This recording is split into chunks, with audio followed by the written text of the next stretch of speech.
이번 시간에는 다니엘서 6장을 공부하겠습니다. 제목은 7과 사자굴이라고 하는 인상적인 제목으로 공부를 하겠습니다. 다니엘 6장은 성경 전체 이야기 가운데서도 가장 유명한, 널리 알려진 그런 이야기죠. 다니엘이 사자굴에서 구원받은 이야기는 주일학교나 또 성경 이야기 가운데 빼놓을 수 없이 많이 알려진 그런 이야기입니다. 근데 이 다니엘 6장에 나오는 다니엘이 사자굴에서 구원받은 이야기는 다니엘 3장 이야기하고 많이 닮아 있죠. 다니엘 3장은 다니엘 세 친구들이 풀무불 속에서 구원받은 이야기죠. 그러니까 이제 다니엘서에서 이 3장과 6장은 짝을 이룹니다. 그 두 개가 같은 주제를 다루고 있죠. 종교 박해, 종교 핍박을 받을 때 신앙을 지켰던 사람들에 대한 하나님의 구원 이야기인데, 다니엘 3장은 다니엘의 세 친구에 대한 이야기라면 다니엘 6장은 다니엘 본인에 대한 그런 이야기가 되겠습니다. 시기적으로 보면 이 다니엘 3장은 바벨론 제국 치하에서 일어난 이제 그런 이야기죠. 그러니까 바벨론 느부갓네살 왕 때 일어난 일이니까 나라로 치면은 바벨론 제국 하에서 일어난 일이고, 지금 다니엘 이제 6장에 나오는 이야기는 우리가 5장에서 공부했듯이 이 신바벨론 제국이 메데 페르시아 연합국에 의해서 멸망을 당하죠. 그리고 이제 6장은 바벨론이라는 나라는 이제 망해 없는 거고, 새롭게 메데 페르시아 나라가 이제 그 자리를 대신해서 여기에 메데의 다리오 왕 때라는 것은 다른 말로 말하면 페르시아의 고레스 왕 때라는 말과 마찬가지입니다. 그래서 이제 메데 페르시아 제국 치하에서 일어난 일입니다. 그러니까 시기가 다르죠. 그러면 이제 시간이 많이 흘렀다는 얘기입니다. 다니엘 3장에 나오는 이야기는 연대는 정확히 나오지 않지만 여러 가지 이제 역사적인 정황을 좀 미루어 보고 하면 대개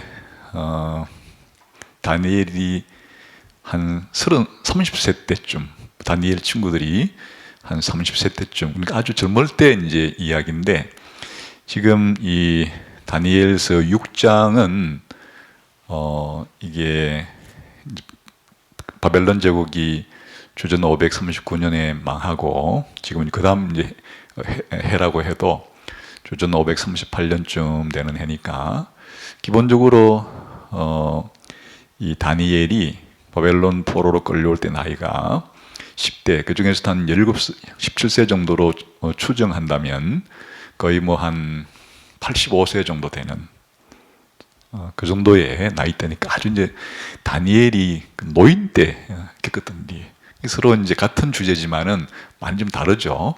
나라도 다르고 또 이런 일을 겪었던 사람도 다르고 또 겪었던 나이도 다르고, 그렇지만 이제 공통된 주제는 하나님이 하나님을 신실하게 믿는 하나님 백성들을 보호해 주시고 구원해 주신다 하는 이제 공통된 주제는 가지고 있습니다. 자, 그럼 한번 문제를 우리가 보면서 6장을 공부하도록 하겠습니다. 첫 번째 1번 문제를 한번 읽어볼까요? 시작.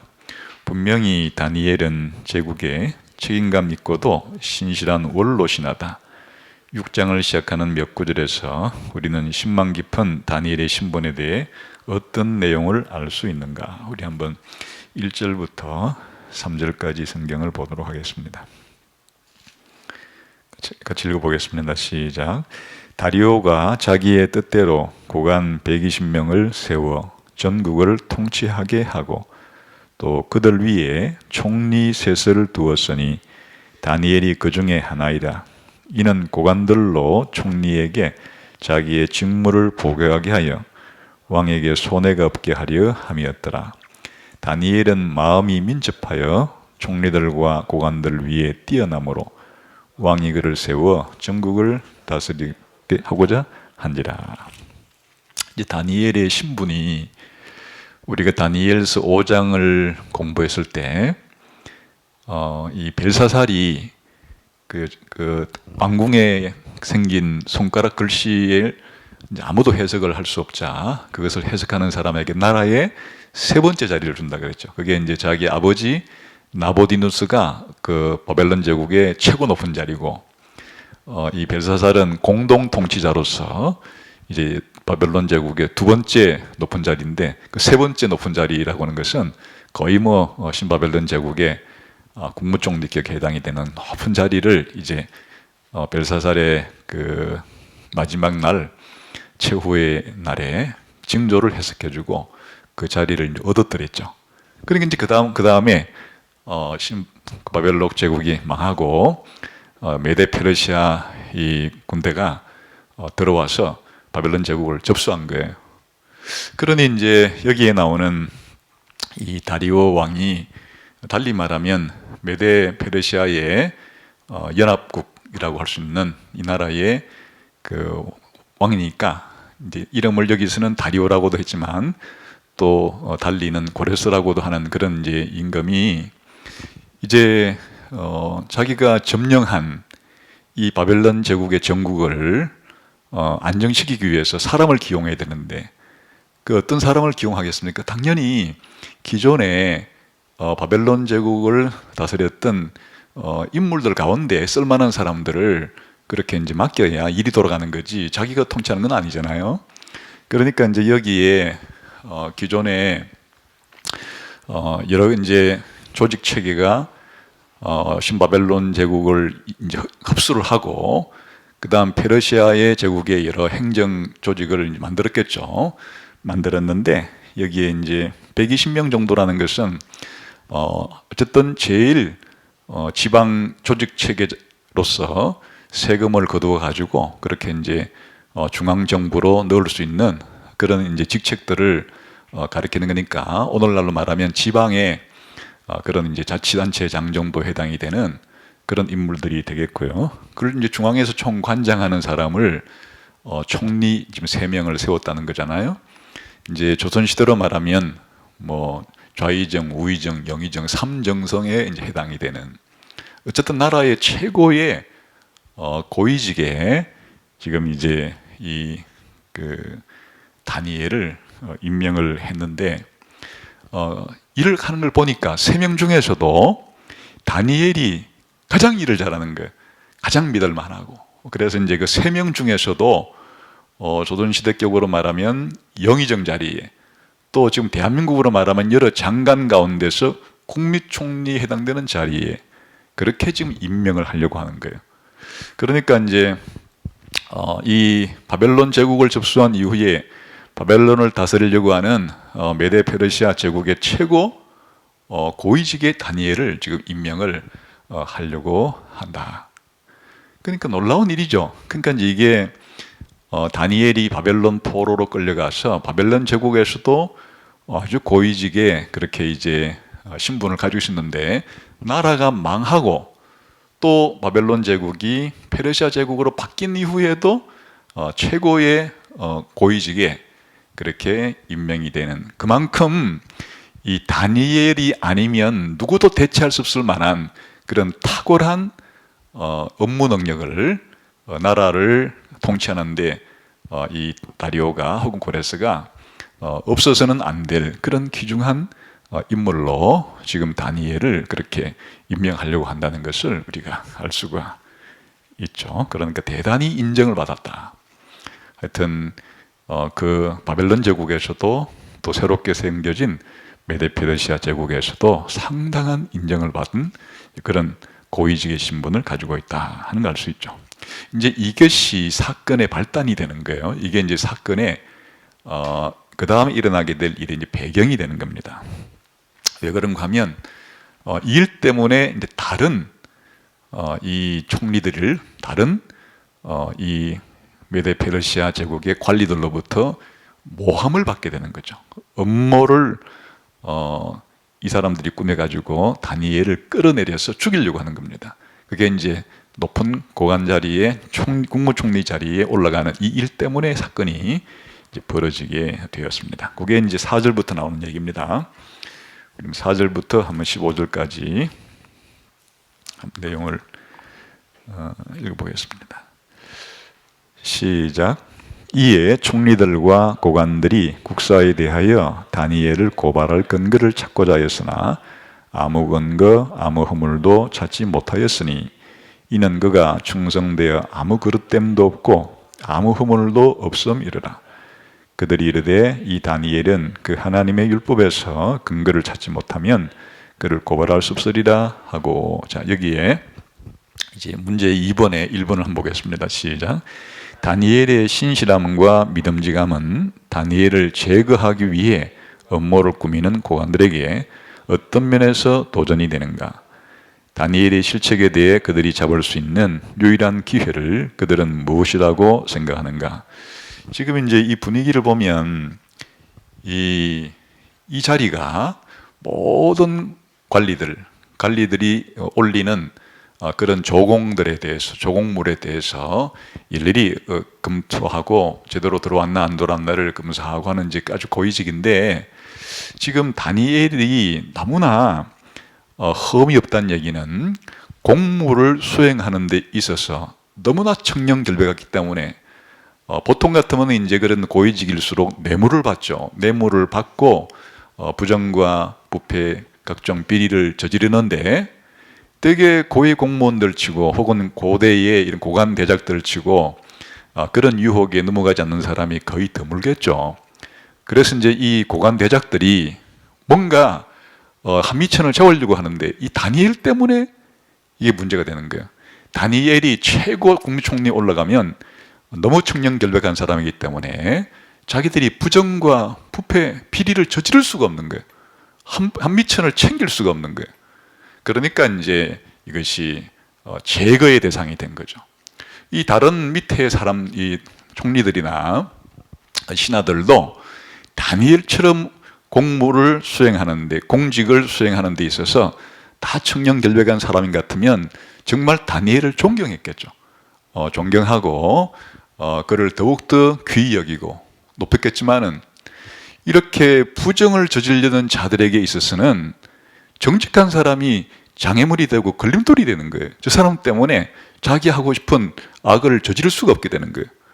그래서 지금 이제 이들이 다니엘을 제거해야 되겠다라고 하는 이제 그런 생각을 갖게 되었다는 거예요. 그런데 이제 제거할 때 기본적으로 이제 뭔가 다니엘도 부정을 저지른 것이 있으면, 비리가 있으면 그걸 가지고 고발하면 되겠는데, 다니엘은 아무리 잘못한 부정과 비리를 찾아내어도 그런 것이 없다 그거예요.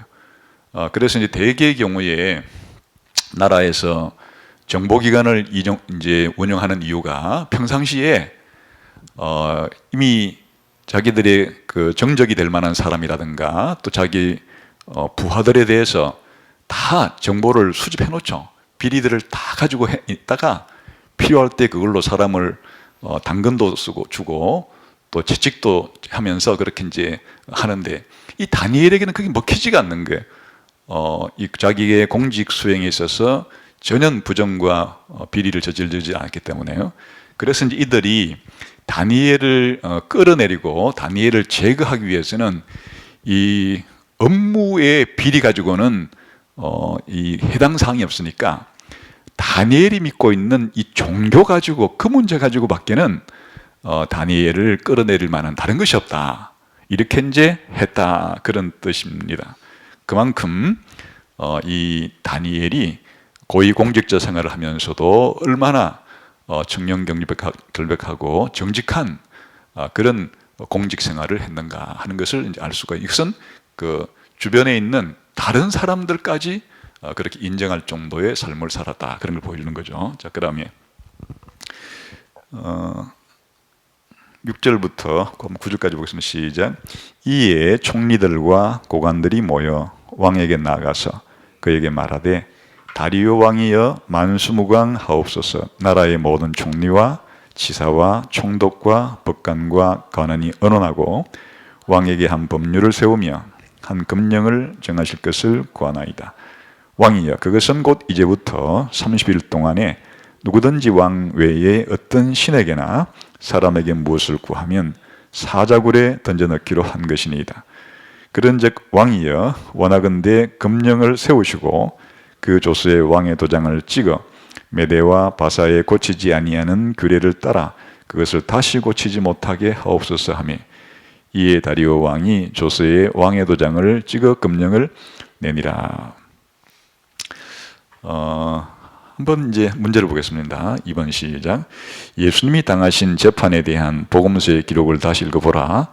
다니엘을 제거하려는 고관들의 음모든 예수님을 사형에 처하려고 한 유대인들의 전략과 어떤 면에서 닮아 있는가? 각각의 경우에 어떤 동기들이 숨어 있는가? 여기에 이제 조금 더 읽어보거나 하면 거의 다니엘의 이 경우와 예수님의 경우가 아주 닮아 있다는 것을 이제 알게 돼요. 우선 예수님도 무죄였죠. 그래서 이 예수님의 그 죄를 빌라도가 아무리 검사를 해봐도 예수님에게서 죄를 발견할 수가 없었어요. 마찬가지로 지금 이 다니엘의 주변 이 공직자들도 다니엘을 죄를 찾아보려고 아무리 해도 다니엘에게 죄를 찾을 수가 없었죠. 그러니까 둘 다 죄를 지어서 고발당한 것이 아니라 예수님과 다니엘 두 경우에 무죄함에도 불구하고 지금 이제 고소를 당한다고 하는 특징이 있는 거죠. 그럴 때 이제 다니엘과 예수님을 그렇게 죽이기 위해서는 음모를 꾸밀 수밖에 없는, 그래서 다니엘 옆에 있는 이 신하들도 음모를 꾸미고 또 예수님을 죽이려고 했던 유대의 지도자들도 음모를 꾸미는 것이에요.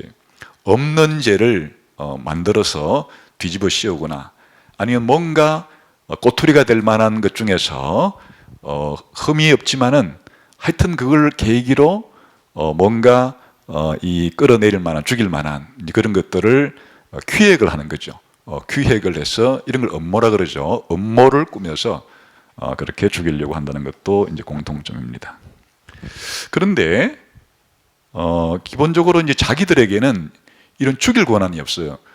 그냥 개인적으로 테러를 한다고 하면 자기들도 나중에 이제 잡혀서 죽을 수밖에 없으니까 개인적으로 테러를 가하지는 못하면 이제 공권력을 가지고 끌어내리거나 죽여야 되는데, 당시에 이런 생사 여탈을 거를 가지고 있는 사람들은 최고 권력자니까 이제 둘을 다 바벨론 제국, 이 페르시아 제국에 있는 이 고관들도 다리오 왕에게 다니엘을 죽일 음모를 이제 꾸며내는 것이고, 또 유대의 지도자들도 그 당시에 이런 사형권을 가지고 있는 빌라도 총독을 통해서 죽이려고 하는, 이것도 좀 닮아 있죠.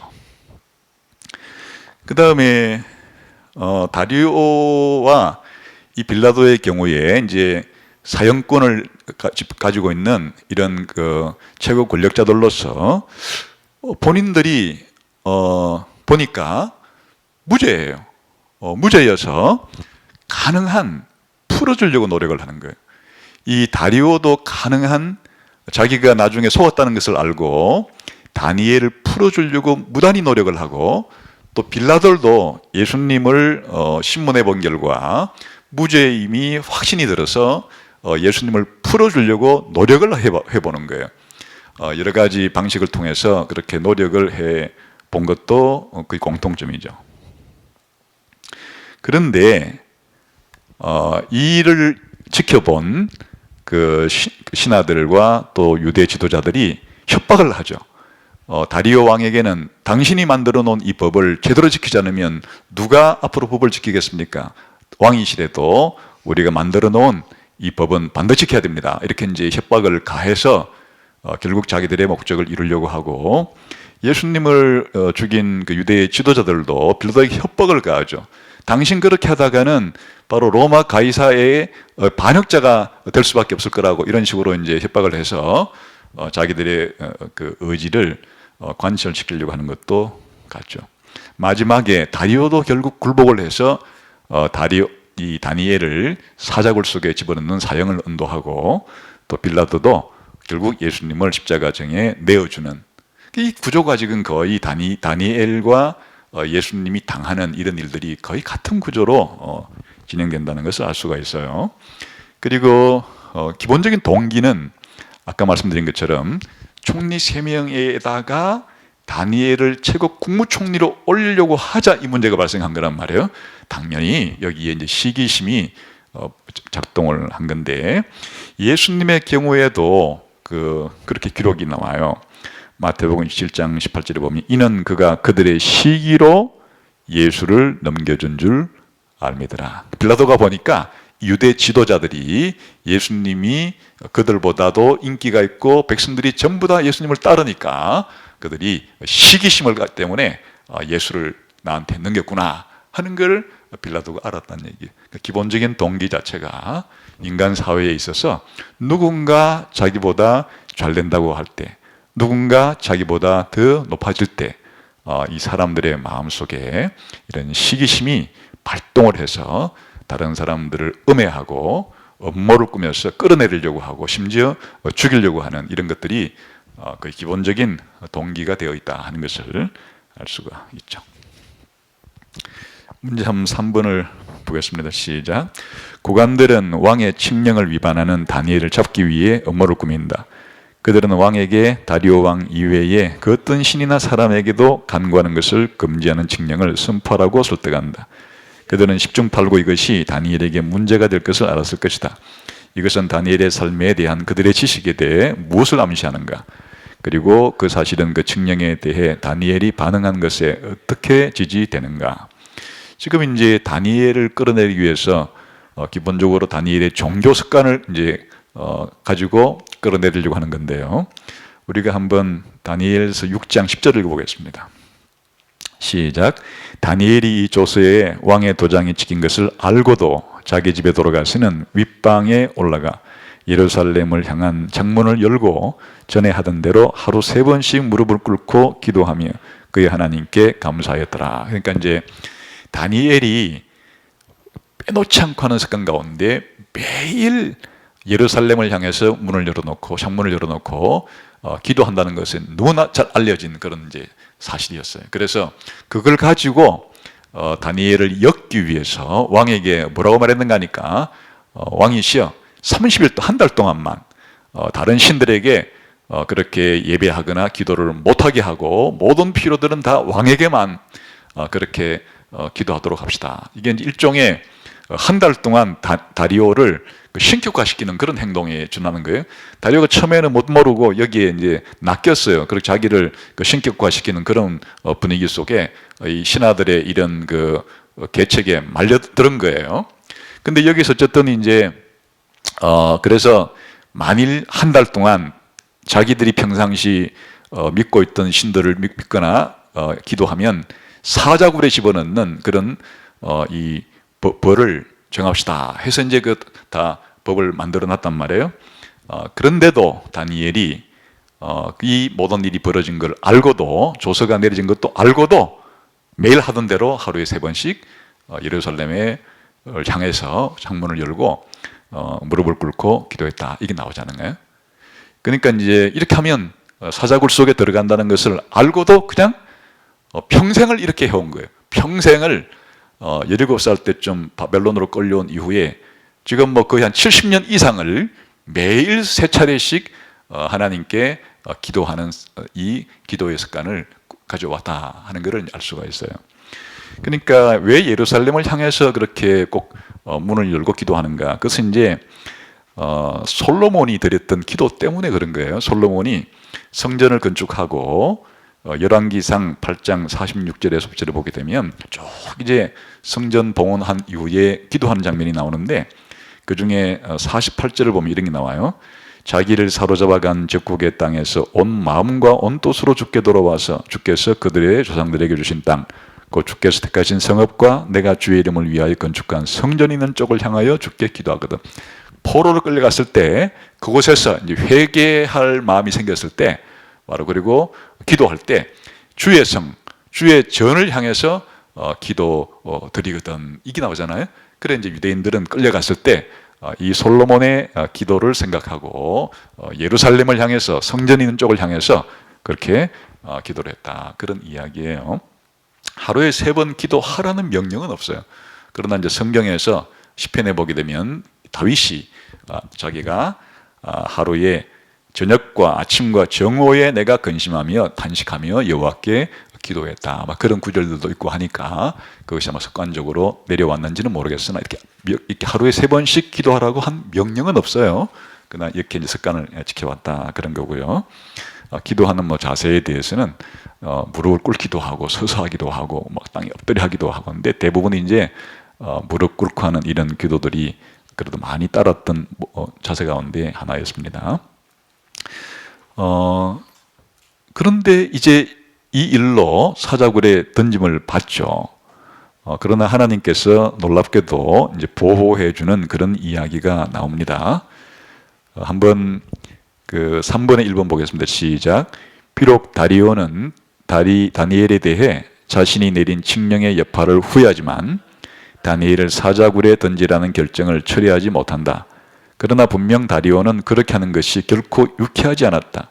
이 본문에서 이것을 입증하는 증거는 무엇인가? 한번 6장 14절을 보겠습니다. 이제 못 모르고 그 다른 신에게 기도하는 자들은 사자굴에 던져 넣으라는 법을 이제 통과시킨 거예요. 쉽게 말하면 만들었는데 신하들이 와가지고는 다니엘이 하루에 3번씩 그렇게 금령을 어기고 기도했습니다 하는 순간에 자기가 이게 낚였구나 하는 걸 알게 된 거죠. 이 지금 다리오는 얼마나 신임했으면 이 노령의 다니엘을 국무총리까지 올리려고 그렇게 마음을 하고 얼마나 다니엘을 신뢰하고 다니엘을 좋아했으면 그렇겠어요. 근데 결국에 알고 보니까 이놈들이 다니엘 죽이려고 이렇게 이걸 법을 만들자고 했구나라는 사실을 미처 이제 전에는 올 때지만 이 얘기를 듣는 순간에 깨달았겠죠. 그래서 안 되겠다 해서 이제 하는 행동이 14절이에요. 시작. 왕이 이 말을 듣고 그로 말미암아 심히 근심하여 다니엘을 구원하려고 마음을 쓰며 그를 건져내리고 힘을 다하다가 해가 질 때에 이르렀더라.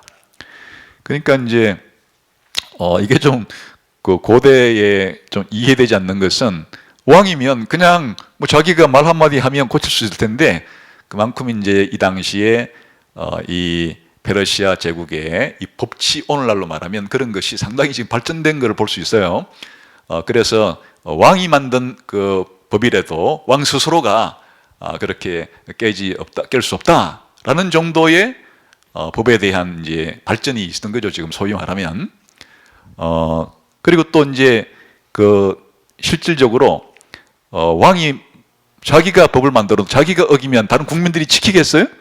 그렇게 여러 가지 이제 그런 이유 때문에 할 수 없이 이제 자기가 낚인 것을 알면서도 어떻게 하든지 간에 다른 수가 없을까? 이 다니엘을 살릴 수가 없을까? 내가 그때 이게 제정신이 아니었던가 보거나 왜 이 신하들의 이 괴책을 음모를 내가 깨닫지를 못하고 이 다니엘 충신 다니엘을 이렇게 죽게 내버려 둘 수 있단 말인가 해서 아무리 노력을 해서 근심하고 그날 하루 온종일 그냥 다니엘을 어떻게 방법을 써가지고 살릴 길이 없을까 해도 길이 없다는 얘기.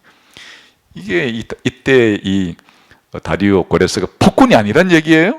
폭군 같으면 그런 게 있어요. 그냥 당장 니놈들이 그 다니엘 잡으려고 나한테 곁을 꾸몄지 당장 해버렸을 텐데 그러진 않고 있는 거 보면 상당히 이제 이 고레스는 고대의 최고로 위대한 왕으로 나중에 이제 평가된 그런 인물이에요.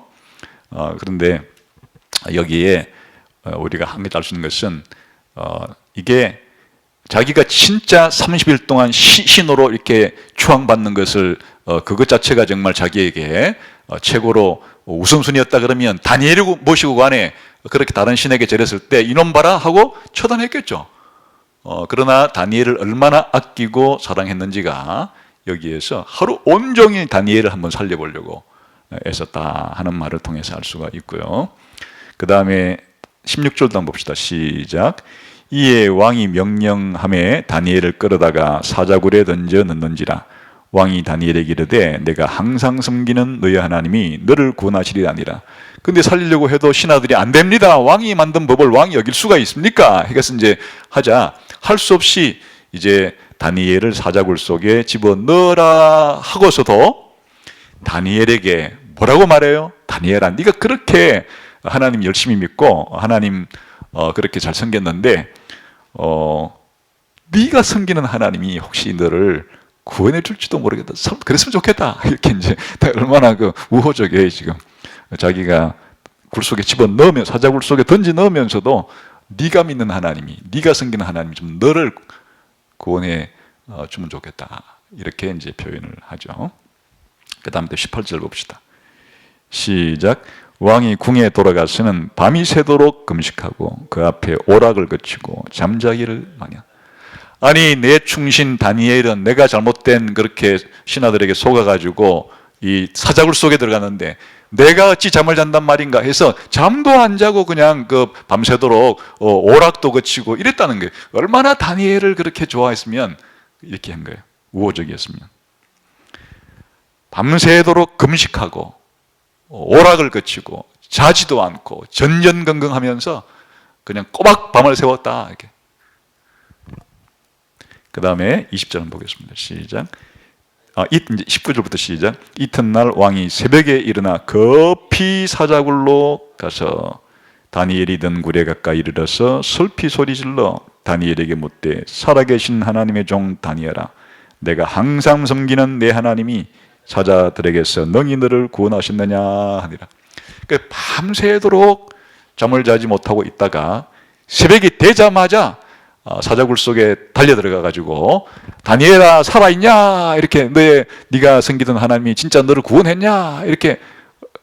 지금 이 다리오와 다니엘의 관계에 있어서 다리오 왕이 얼마나 다니엘을 그렇게 신뢰했는지에 대한 것들이 구구절절히 나오죠. 지금 구구절절히 나와요. 여기서 보게 되면 기본적으로 그 다리오가 이런 조치를 취한 것 자체가 자기의 그 신격화를 위해서 한 것은 아니라고 지금 우리가 이해가 이제 되고, 그리고 이 신하들이 다니엘을 죽이려고 꾸민 음모였다는 사실을 이제 나중에는 다리오가 눈치를 챘구나 하는 것을 알 수가 있는데, 그 당시에 어떤 관습의 어떤 법에 따라서 왕이 만든 법이라도 왕이 지켜야 되기 때문에 함부로 할 수 없다는 것 때문에 이렇게 이제 다니엘을 석방하려고 노력도 해보고, 또 그것이 안 되자 밤에 잠도 자지 못하고 있다가 또 새벽에 달려가서 다니엘이 혹시 섬기는 하나님이 다니엘을 건져주었는지를 그렇게 이제 확인하는 이런 모습을 보여주고 있죠. 여기서 한번 그 다음 문제를 한번 보겠습니다. 2번에 시작.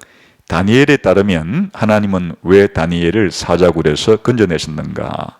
다니엘이 말하는 것 중에서 여러분이 놀랄 만한 또는 잘 이해하기 힘든 것이 있는가? 만약 그렇다면 무엇이며 왜 그런가? 이제 한번 21절에서 23절 다니엘이 어떻게 답변하는지 보겠습니다. 시작. 다니엘이 왕에게 아뢰되 왕이여 원하건대 왕은 만수무강하옵소서. 나의 하나님이 이미 그의 천사를 보내어 사자들의 입을 봉하셨으므로 사자들이 나를 상해하지 못하였사오니 이는 나의 무죄함이 그 앞에 명백함이며 또 왕이여 나는 왕에게도 해를 끼치지 아니하셨나이다 하니라. 왕이 심히 기뻐서 명하여 다니엘을 굴에서 올리라 하며 그들이 다니엘을 굴에서 올린즉 그의 몸이 조금도 상하지 아니하였으니 이는 그가 자기 하나님을 믿음이었더라. 그러니까 이제 다니엘이 뭐라고 말합니까? 이는 나의 무죄함이 그 앞에 명백하오며 왕이여 나는 왕에게도 해를 끼치지 않았습니다. 그러니까 이제 하나님이 나를 살려주셨습니다. 하나님께서는 제가 죄가 없다는 것을 아시고 또 제가 왕에게 얼마나 충성스러운 신하인지, 그러나 아무리 왕이라 할지라도 기도하지 말라는 건, 하늘의 하나님께, 제가 믿는 여호와 하나님께 기도하지 말라는 것은 하늘의 하나님이 당신보다 더 높기 때문에 그것은 따를 수가 없지만은, 그러나 그를 제외한 모든 면에서 제가 얼마나 당신에게 충직하고 충성스러운 신하였음을 하나님이 이 사건을 나를 살리신 것을 통해서 확인해 주신 겁니다. 이렇게 고백을 하는 거예요. 그러니까 사실은 그 다니엘을 죽이려고 음모를 꾸몄던 다른 신하들도 알았죠. 아무리 들추어내려고 해봐도, 아무리 털어보려고 해도 다니엘에게서 흠이 없다는 사실을 그들도 알았기 때문에 이 그 공직자로서, 고관 대작으로서 해야 되는 그런 공무, 의무가 아니라 종교 문제를 가지고, 자기 신에게 늘 하루에 3번씩 기도하는 종교 문제를 가지고 그래야만 다니엘은 그 올가낼 수가 있고 죽일 수 있다는 말에 같은 이상한 법을 하나 만드는 거 아니에요? 다른 신들에게 한 달 동안은 절을 하지 못하게 하고, 만일 하다가 걸리면은 사자굴 속에 덤기는 이런 기상망측한 그런 이제 법을 그렇게 제정을 한 거에 대해서 다니엘이 하나님이 나를 살리셨는데 보십시오, 하나님이 나를 이렇게 살린 것 자체가 제가 무죄하다는 증거이고, 또한 제가 왕에게도 충성스러운 신하라는 사실을 하나님이 그렇게 이 사건을 통해서 증거해 주신 겁니다 라고 다니엘은 이 사건에 대해서 답변을 하고 있다, 그런 말이죠. 다니엘이 또 말하는 것 중에서 우리가 놀랄만한, 잘 이해하기 어려운 것이 있다 그러면 이게 이제 이적과 기적이 일어난 거예요.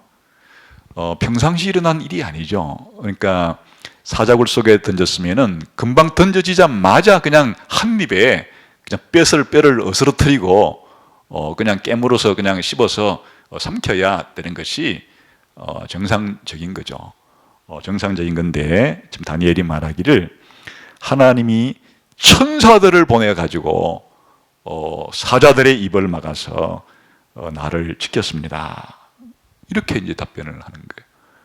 그러니까 우리들이 평상시에 일상적인 삶 속에서 일어나는 일은 아니죠. 하나님이 천사를 보내고 사자의 입을 털어막고, 그리고 하나의 머리털 하나 상함이 없이 이 사자굴 속에 밤새도록 있음에도 불구하고 그렇게 보존된다고 하는 것은 늘상 일어나는 일이 아닙니다.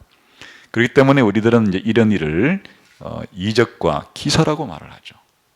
근데 성경에서 하나님께서는 때로 늘 하나님이 이렇게만 행동하시는 것은 아니에요.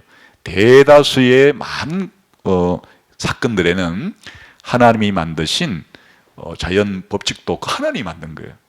그 자연 법칙이라고 우리가 부르는 그에서 일어나는 일들 자체가 스스로 그런 일이 생기는 것이 아니고 그 자체가 하나님이 만드신 것이고, 또 하나님이 만드신 법에 의해서 행동하기도 하시지만, 하나님은 거기에 얽매이는 분은 아니에요. 자신이 만든 그 자연 법칙 속에 하나님이 매이시는 분은 아니에요. 때로는 하나님은 이런 자연 법칙이라고 하는 수단을 초월해서도 하나님은 직접 다르게도 할 수 있는 분이에요. 그게 하나님이 창조주기 때문에, 하나님이 창조주시기 때문에 창조하실 때 만든 창조의 법칙을 하나님은 초월할 수가 있는 거예요.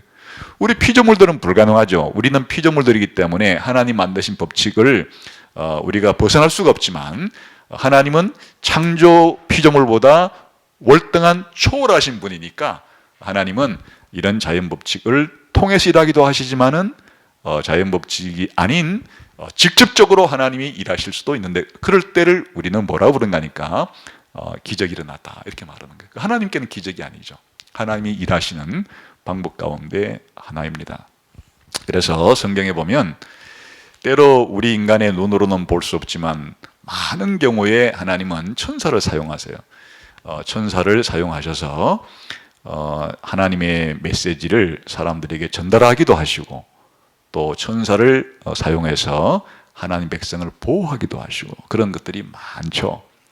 그래서 이 또한 우리가 평범하게 경험하는 일들은 아니지만, 이 다니엘의 이 사자굴에서 구원받은 사건 속에는 하나님이 천사를 동원해서, 천사를 통해서 다니엘을 보호하는 이런 놀라운 기적을, 또 사자의 입을 털어막음으로써 사자가 다니엘을 조금도 해할 수 없는 그런 기적을 통해서 행하셨으니까 우리에게는 아주 놀라운 일이 되는 것이죠. 그러나 성경에서는 하나님이 때로 이런 일들을 많이 행할 때가 있죠. 특히 이제 이 모세 시대 때에 출애굽하는 과정에서 일어난 모든 일들이 표적과 이런 기사를 통해서 이스라엘 백성을 출애굽시켰죠. 10가지 재앙 자체를 내린 것 자체가 바로 표적과 기사를 통해서 이스라엘을 구원하신 것이고, 또 특히 홍해를 건널 때 홍해를 육지처럼 건너게 하신 것 자체가 표적과 기사를 통해서 하신 일이죠. 그리고 이제 신약 시대 때도 보게 되면 베드로와 바울이 복음을 전도하다가 감옥에 갇혔을 때 하나님이 천사를 통해서 문을 열어주기도 하시고 뭐 이런 일을 하세요. 그러나 이제 항상 하나님이 이렇게 하신다고 생각하면 안 되는 거예요. 나중에 이 베드로와 바울도 어떻게 됩니까? 다 순교를 당하죠. 다 로마 네로 황제 때 다 순교를 당하는 거예요. 하나님께서 뜻이 계셔서 필요할 때는 때로 하나님께서 일상적으로 진행되는 일을 하나님께 잠정적으로 중단하시고 하나님께서 직접 개입하시는 이런 기적을 통해서 행하실 수도 있는 분이에요. 그러나 항상 하나님이 그렇게 하지는 않는다. 하나님이 항상 일상적으로 섭리해 가시는 것은 바로 하나님이 만드신 이 법칙에 따라서, 자연 법칙에 따라서, 또 사람에게 있던 도덕 법칙에 따라서 그렇게 세상을 다스리지만은, 그러나 이런 다니엘을 사자굴에서 건지는 이런 사건 속에서는 표적과 기사를 통해서 보여주셨다. 사실 이것은 뭐 때문에 그런가 하면요, 나중에 예수님을 통해서 우리가 구원받는 것 자체가 이런 일로 구원받는 걸 보여주는 거예요. 우리가 구원받는 것 자체가 예수님에게 일어난 일 전부가 다 기적이에요. 예수님의 성육신이 그러하고, 예수님의 십자가 죽음을 통해서 우리를 대신해서 대속적인 죽음을 죽는 것이 그러하고, 예수님의 부활이 그러하고, 성천이 그러하고, 재림이 그러하고, 우리를 구원하시는 하나님의 구원, 예수님을 통한 구원 자체가 평상시 일상적인 도덕 법칙과 자연 법칙을 따라 되어진 일들이 아니에요. 그러니까 불신자들은 예수님에 대해서 믿을 수가 없는 거예요. 기독교에 대해서 믿을 수가 없는 것이에요. 전부 다 다니엘에게 일어난 이 사건 같은 것들이 일어났기 때문에. 그러나 우리 기독교인들은 이 다니엘에게 일어난 이 사건들을 이해할 수 있는 거죠. 하나님께서 자신의 구원을 위해서, 자신이 계획한 구속을 위해서 때로 이와 같은 표적과 기사를 사용해서 사람들을 구원해 가신다 하는 것을 가장 생생하게 보여준 게 다니엘을 사자굴에서 건진 이 사건이다, 그렇게 생각하시면 되겠습니다. 그 다음에 4번 한번 보겠습니다. 문제 읽어보겠습니다. 시작. 다리오의 관점에서 볼 때 하나님은 왜 다니엘을 사자굴에서 건져내셨는가? 그리고 다니엘을 건져내신 하나님의 구원으로 인해 하나님은 어떤 분으로 드러나는가? 한번 6장 25절에서 27절 한번 보겠습니다. 시작. 이에 다리오 왕이 온 땅에 있는 모든 백성과 나라들과 언어가 다른 모든 사람들에게 조서를 내리르되, 원하건대 너희에게 큰 평강이 있을지어다. 내가 이제 조서를 내리노라. 내 나라 관할 아래에 있는 사람들은 다 다니엘의 하나님 앞에서 떨며 두려워할지니 그는 살아계신 하나님이시오 영원히 변하지 않으실 이시며 그의 나라는 멸망하지 아니할 것이요 그의 권세는 무궁할 것이며 그는 구원도 하시며 건져내기도 하시며 하늘에서든지 땅에서든지 이적과 기사를 행하신 이로써 다니엘을 구원하여 사자의 입에서 벗어나게 하셨습니다 하였더라. 다리오 관점에서 볼 때 하나님은 왜 다니엘을 사자굴에 건져내시는가? 구원도 하시고 건져내기도 하시는 그런 하나님이라는 사실을 보여주시는구나, 이렇게 이제 이 사건을 겪고 난 다음에 그렇게 깨달았다, 그런 말이죠. 하나님은 이렇게 구원도 하시고 건져낼 수도 있는 그런 하나님, 그래서 사자의 입에서 다니엘을 건지셨다. 이 일을 통해서 이 다리오가 깨닫게 된 것은 바로 다니엘을 건지신 이 하나님, 다니엘을 사자의 입으로부터 건지신 이 하나님은 어떤 분인가에 대한 인식이 생겼죠. 어떻게 인식이 생겼습니까? 그는 떨며 두려워해야 될 분인데 살아계신 하나님이시고 영원히 변하지 않으시며 그의 나라는 멸망하지 아니할 것이고 그의 권세는 무궁할 것이다. 그러니까 얼마나 충격적으로 받아들였겠어요. 기본적으로 사자굴을 만들어 놓은 것 자체가 이제 고대에서는 이런 뭐 사냥을 위한 연습을 통해서 그런 것들을 많이 이제 기록은 했는데요. 그 사자의 그 무서움을 알기 때문에 한 번도 사자굴에 던져놔 가지고 살아난 사람이 없다는 것은 알고 있는 일이고, 자기가 지금 일이 더 생생하게 느껴지는 이유는 어떻게 한 거예요? 살려보려고 부단히 노력을 자기는 했는데 자기 힘으로서는 자기가 왕임에도 불구하고 다니엘을 건질 수 없었죠.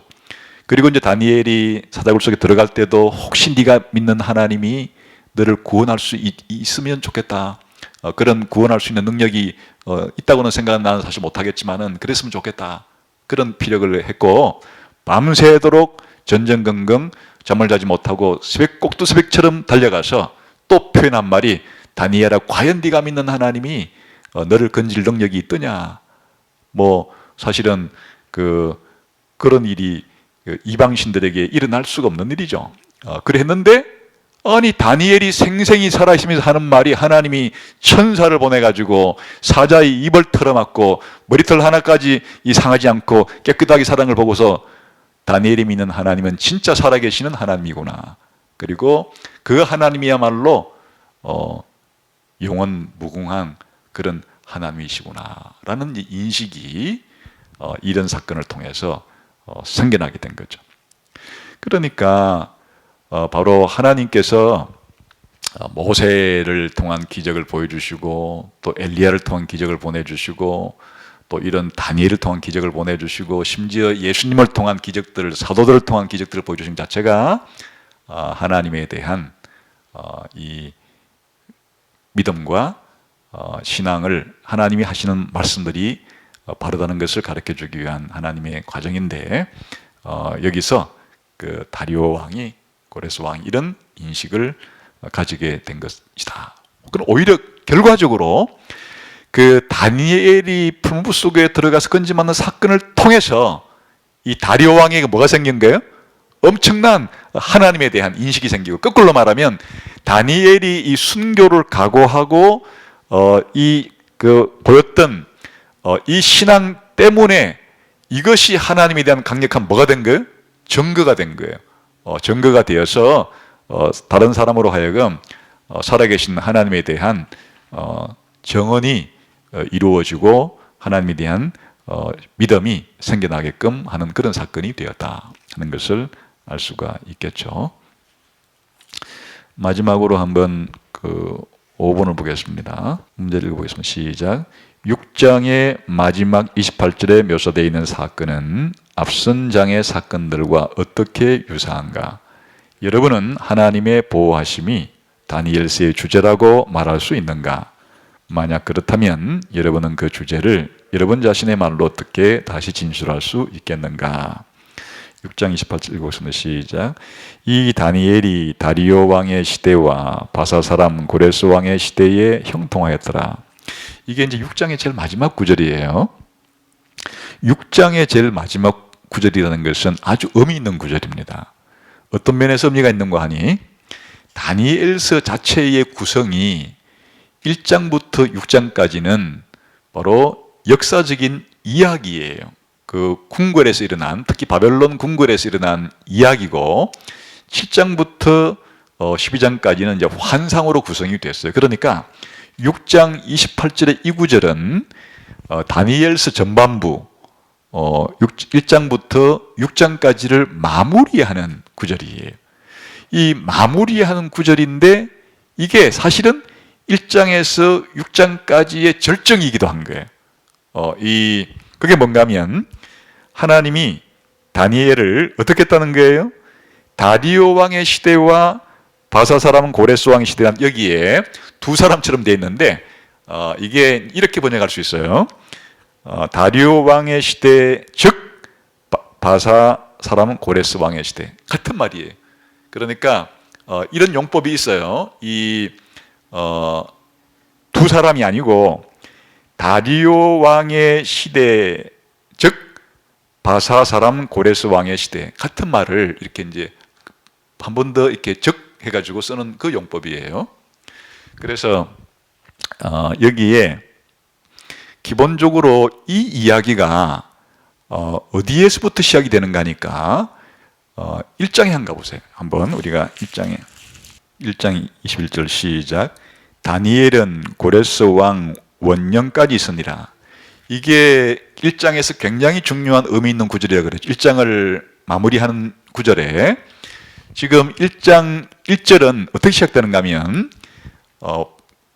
바벨론 왕 느부갓네살이 주전 500년에 그 유다 사람들을 바벨론 포로로 잡아가는 이야기로 시작이 되는 거예요.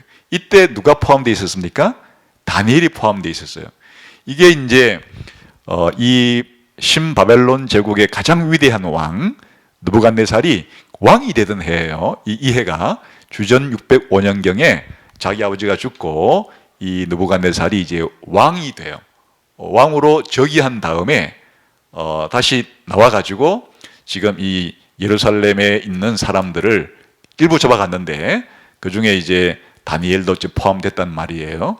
그러면 이제 이게 아주 의미 있는 해란 말이에요. 신바벨론 제국의 가장 위대한, 실질적으로 신바벨론 제국을 창건하다시피 하고, 또 신바벨론 제국이 느부갓네살 다음부터는 이제 무너져 내리기 시작한다고 말해도 좋을 정도로 이 느부갓네살이 아주 신바벨론 제국을 상징하는 위대한 인물인데, 그때에 포로로 잡혀갔는데 그 느부갓네살이 이제 죽어버려요. 죽고 또 그 이후로 5명의 왕이, 느부갓네살은 43년을 통치했고 나머지 그 이후에 5명의 왕 토탈 다 합쳐도 23년밖에 안 되는 거예요. 그런데 그 5명의 왕도 다 죽어버렸어요. 바벨론 제국도 망해버렸어요. 그런데 누군 살아남았다고요? 다니엘이 고레스 원년이라는 게 아까 신바벨론 제국을 무너뜨린 나라와 왕이 바로 여기에 바사라는 것 자체가 이제 오늘날의 그 일반 표기법으로는 페르시아라 그래요. 페르시아의 고레스 왕이 이 신바벨론 제국을 무너뜨리고 접수를 해서 바벨론을 이제 페르시아 제국 안에 통합시켜버린 이 왕이란 말이에요. 그러니까 놀라운 사실은 다니엘이 바벨론 제국으로 끌려갔는데 다니엘이 바벨론 제국보다 오래 하나님께서 보존해 주었더라. 바벨론 제국은 무너지고 멸망했으나 하나님이 바벨론 제국에 끌려갔던 다니엘을 이 페르시아 시대까지, 고레스 왕 때까지 살려두셨더라라는 것으로 그 바벨론으로 끌려간 다니엘과 바벨론 제국이 망한 이후에도 하나님이 다니엘을 보존해서, 그렇게 보호해서 살아남은 다니엘 이야기가 서론의 바로 결정이고 결론이었는데, 이게 1장부터 6장까지 전체 이야기가 다 어디서 벌어진 일이었다고요? 바벨론 왕궁에서 벌어진 그 일에 제일 마지막 6장의 제일 마지막 구절에 다시 한번 이걸 반복하는 거예요. 그러니까 이게 아까 말한 것처럼 이 벨사살 왕이 신바벨론 제국에 바벨론에서 통치했던 마지막, 물론 자기 아버지가 나보니도 있었지만은 공동 통치자로서 마지막 통치자였는데, 그때 그 벨사살 왕을 죽이고 쉽게 말하면은 그 바벨론 제국을 무너뜨리고 세운 그것을 메대 사람 다리오라 그랬잖아요. 근데 그게 누가 그렇게 한 거예요? 고레스가 한 거예요. 그러니까 그게 메대 사람 다리오라고 표현된 그 사람이 곧 그 페르시아의 고레스. 어떻게 메대하고 이 페르시아가 그렇게 되는가? 그게 이유가 있는 거예요. 원래 메디아라는 나라의, 메디아라는 제국의 왕이, 그 마지막 왕이 딸을 낳았는데, 그 공주죠. 그 공주를 메디아 제국의 그냥 속국인 페르시아 왕에게 시집 보낸 거예요. 그러니까 페르시아는 메디아 제국의 그냥 변방에 있는 조그마한 속국이에요. 그런데 거기서 태어난 사람이 이 고레스예요. 근데 고레스는 그러면 누구의 손자예요? 메디아의 왕의 외손자가 되는 거예요. 그 피가 메디아 제국의 피도 섞이고 그 메디아 제국의 변방에 있는 페르시아라고 조그마한 귀퉁이에 남쪽 귀퉁이에 있는 그 조그마한 페르시아의 왕의 이제 혈통도 가지고 있는 그런 인물이 고레스예요. 근데 고레스가 나중에 장성해서 외할아버지를 무너뜨리고 메디아 제국을 접수해 버리는 거예요. 거꾸로가 된 거예요. 또 오히려 이제 그러니까 그 나라가 아까 메디아와 페르시아는 하나로 그냥 성경에서는 메데바사라고 부르는 거예요. 그 나라를. 왜 그런지 아시겠죠? 그러니까 고레스를 이 고대에서 이름을 여러 개 쓸 수가 있는데 아까 메디아의 다리오, 메디아 쪽으로 표현할 때는 다리오라고 표현했고 이 페르시아 쪽으로 표현할 때는 고레스라는 명칭으로 이렇게 이제 쓴 거여서 이 두 왕이 따로따로가 아니에요. 둘 다 지금 등장하는 문맥이 어떤 문맥이에요? 다 그 바벨론 제국을 무너뜨리고 최초의 왕을 한쪽에서는 다리오라 이름하고 또 어떨 때는 고레스라 이름하고 그래서 아까 전에 6장 22절은 그 다리오 왕의 시대의 페르시아의 고레스 시대 같은 인물로 그렇게 한다 그런 말이에요. 이렇게 이제 다르게 해석한 사람도 있긴 있어요. 이 다리오를 그 고레스 왕의 장군이라고 뭐 해석하는 사람도 있긴 하고 그런데 저는 이 다리오가 고레스라고 동일 인물이라고 하는 해석에 서 있는 거예요. 그래서 기본적으로 이게 이제 왜 의미가 있는 거죠? 1장부터 6장까지 전체의 이야기가 결국에는 하나님께서 이 세상 나라는 망해도 하나님의 백성은 어떻게 한다는 거예요? 더 오래 간다는 얘기예요. 결국에 이 다니엘이 누구 백성이에요? 하나님 나라의 백성이에요. 그러니까 나중에 이 1장부터 6장까지 이야기가 이 다니엘서 2장에서 잘 드러났죠. 6개의 이 나라들은 다 일시적인 나라이고 망했는데 무슨 나라가 영원한 나라라 그랬어요? 바로 돌이 이 검은 동철로 구성된 이 신상을 다 무너뜨리고 이 돌로 세워진 이 태산을 이루었던 그 나라는 영원한 하나님 나라라 그랬죠. 그 하나님 나라의 영원성을 누구 개인에게 지금 하는 샘플로 보여준 거예요? 아예 그냥 다니엘을 이 첫 번째 끌려갔던 바벨론보다도 더 오래 하나님께서 보호하시고 형통하게 하심으로써 하나님 나라는 영원하고 하나님의 백성들은 지상에서 핍박을 받아 때로 죽을 수 있을지는 모르나 결국에 궁극적으로 영원한 하나님 나라에서 영원하게 살게 하신다고 하는 사실을 이보다 잘 보여주는 것이 어디 있어요? 이 다니엘의 생애가 바벨론 제국에 끌려갔지만 바벨론 제국은 망했음에도 불구하고 다니엘이 다리오 왕의 시대에 곧 페르시아 고레스 왕의 시대까지 형통하게 하나님의 보호를 받았더라. 이게 한마디로 말하면 다니엘 1장부터 6장까지의 뭐라 이거예요? 결론이다. 결론인 동시에 그냥 정점에 이르렀다. 그래서 다니엘서 1장부터 6장까지의 이야기를 종합해 보자면 이 세상 나라 다니엘을 끌고 갔던 바벨론이든 이제 또 그 다음 인수받았던 페르시아건 간에 세상 나라는 궁극적으로 하나님께서 멸하실 것이고 폐하실 것이고 하나님이 세우실 하나님의 나라는 영원히 세워질 것이다. 그러므로 이 세상 나라에서 살아가는 동안에 핍박을 받아서 그렇게 사실은 하고 싶은 이야기는 죽임을 당한다 할지라도 영원히 하나님께서 그를 부활시켜서 나중에 하나님 나라 백성으로 만드신다는 이야기가 이 다니엘 전반부의 핵심 내용이에요. 근데 이제 다니엘은 죽이지는 않고 오히려 사자굴 속에서 건지심으로써 바벨론 제국보다 오래 그렇게 보호하심을 통해서 영원한 나라에서 영원한 하나님 백성들을 하나님께서 영원히 통치하시고 다스린다는 사실을 바로 이 다니엘이 바벨론 제국에 끌려갔으나 바벨론 제국이 무너진 이후에도 하나님의 보호로 이렇게 살아남아서 형통하게 된 이 다니엘을 통해서 그 사실을 보여주고 있다. 그러므로 이 마지막 구절이 다니엘서 전반부에 1장부터 6장까지의 이 궁궐 이야기, 바벨론 궁궐에서 벌어진 이 놀라운 이야기의 결론인 동시에 클라이막스 정점이다 하는 것을 우리가 알 수 있겠죠. 적용하자면 저와 여러분도 이 땅에 살다가 이와 같이 영원한 하나님 나라에서 영원히 살게 된다는 사실을 다니엘의 삶을 통해서 이렇게 보여주고 계신다 하는 것을 알 수가 있습니다. 자, 오늘을 이번 시간에는 이렇게 6장을 여기까지 공부하고 마치겠습니다. 수고했습니다. 네.